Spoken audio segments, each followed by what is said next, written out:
আসসালামু আলাইকুম রহমতুল্লাহি ওবরকাত। মেরে দোস্ত বুজুর্গ বন্ধুগণ, এই যে নকশাটা দেখতেছেন, আমি যতগুলি নকশাই আপনাদেরকে দিব ইনশাল্লাহ সব পরীক্ষিত এবং সব চালানি নকশা।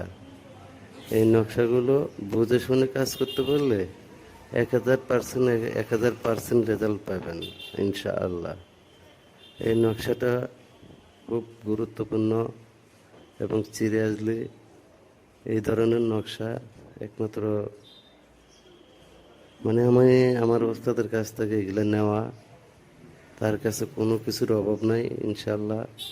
আমি এই নকশাটা দিয়ে কাজ করে রেজাল্ট পাইছি ইনশাল্লাহ। আপনারাও কাজ করেন, কাজ করে রেজাল্ট পান, আমার জন্য দোয়া করেন। আপনারা, আমার আর কিছু দরকার নাই।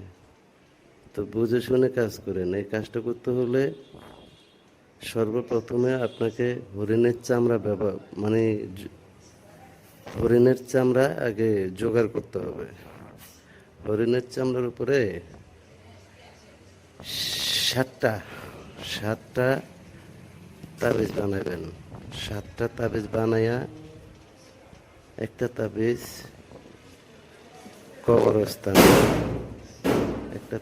কবরস্থানে গেড়ে দিবেন, আর একটা তাবিজ লাল শালু কাপড় দ্বারা কিংবা নীল রঙের কাপড় দ্বারা পেঁচাইয়া গাছের ঢালে বান্ধা দিবেন।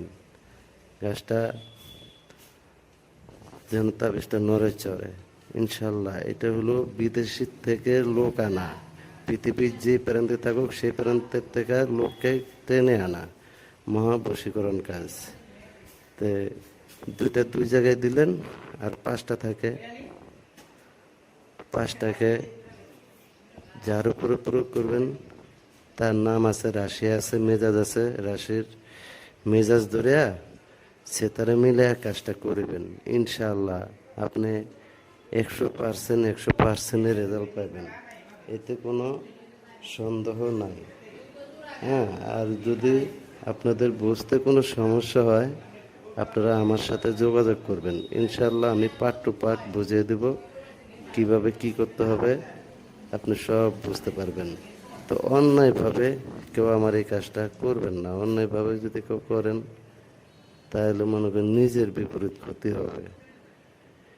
এটা দিয়ে আপনি যে কোনো মিলানি কাজ করতে পারবেন, যে কোনো মিলানি কাজ করবেন তো রেজাল্ট পাবেন, তবে অন্যায় কাজ করবেন না। অন্যায় কাজ করলে বিপরীত নিজের ক্ষতি হবে। তো ধন্যবাদ। ইনশাল্লাহ বুঝতে সমস্যা হলে আমার সাথে যোগাযোগ করেন, আমি পার্ট টু পার্ট বুঝিয়ে দিব। আসসালামু আলাইকুম রহমতুল্লাহি ওয়া বারাকাতুহু।